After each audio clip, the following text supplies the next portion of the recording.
Yeah. I just want like yes and no questions, right? You can ask me and it can be short and sweet. No, sorry, go ahead. So, Rachel, tell me a little bit about yourself, like where you've come from with music. Yeah, so I'm in the band The Neighbors with my brother, and we're from northern Michigan, a really small town, and our family is really music oriented, so we've grown up just, you know, loving great music and appreciating it. I always messed around with my cousins, and, you know, we thought we were the coolest things ever, but our poor parents, right? Yeah, our poor parents sat through so many concerts. When you started to actually take it more seriously, it wasn't just something for fun. When was that moment for you? We eat, sleep, and breathe music, and we invested everything into it. It was your life. Yeah, it was kind of when we were like, oh wow, like, you know, this is really important to us, and this is a big deal and completely our life. I'm not that good at thinking while I'm sitting. So when you start thinking, we want to do a music video, what's the first thing you need to do?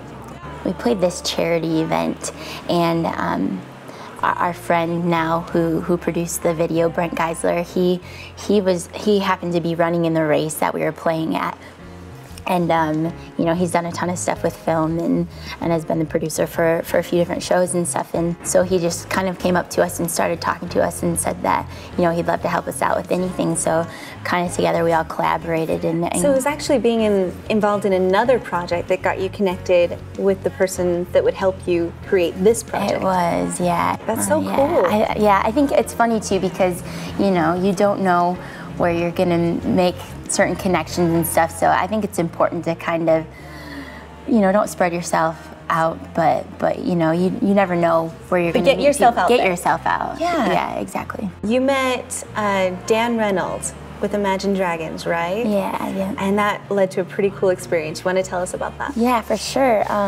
We played a show at Velour with Dan Reynolds, Imagine Dragons with his band, and he called me up.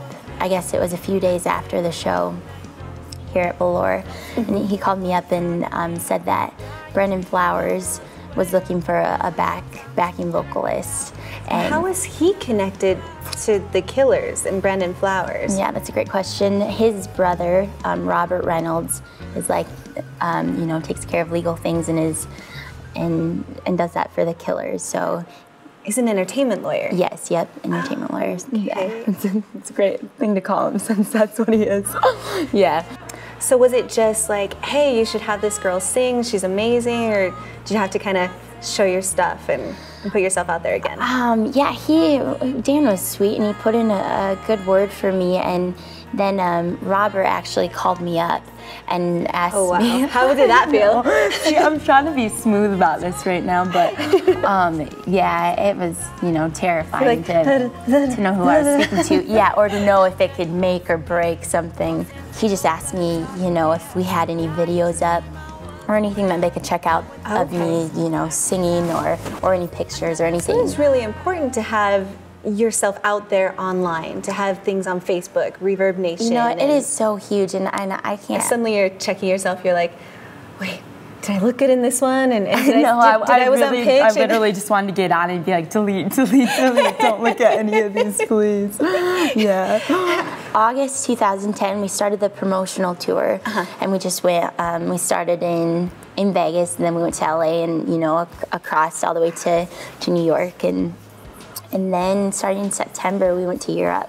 Yeah, we were in London for a couple weeks, and then through October, so September and October, you know, we covered Europe pretty well. We started the US tour, which was all through November and part of December. Yeah, and you know, and then it kept going into 2011, and we went to Europe again in Mexico, and did a couple more shows here in the United States. And you have toured nationally, internationally with a top 40 artist.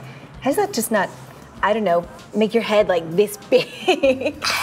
You know, I was just completely grateful for every single show.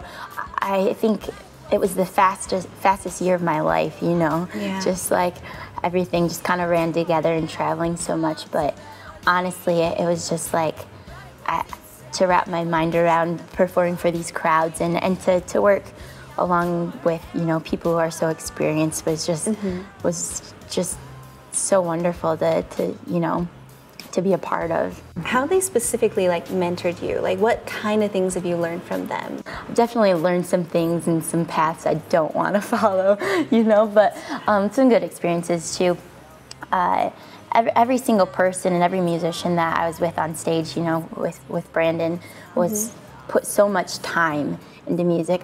You know, a bunch of them had gone to school for it and had played with all these other bands and toured so much, and I think put in more time than people can realize.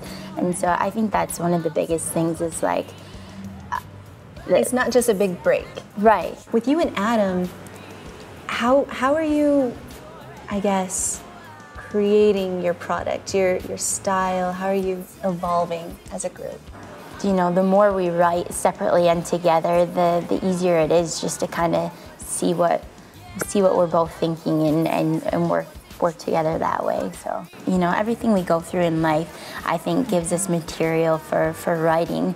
With every one song, you could write a handful of songs that it was nice to get what you wanted to say out, but it may not be, you know, a hit.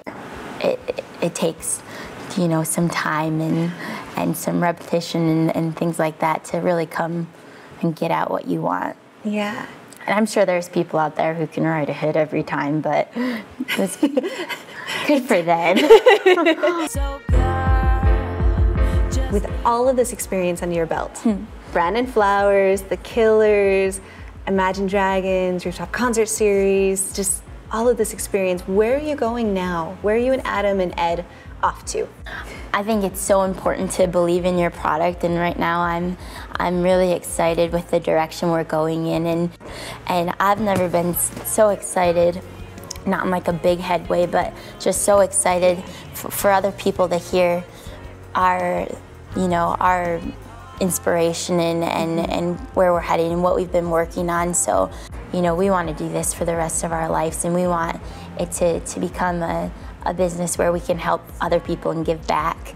And so hopefully we'll be, you know, playing and people will enjoy our music. I just want to share it with people because we're so excited about it. So keep us updated, okay? Thank you, I will, yeah, for sure. Wake up, you close to you. Thinking you're there for me. I wish that you would say goodbye. I just want people to That's love a lot of it. fun music. I hope you guys like it, love it. I like it. I enjoy it. Yeah. Well,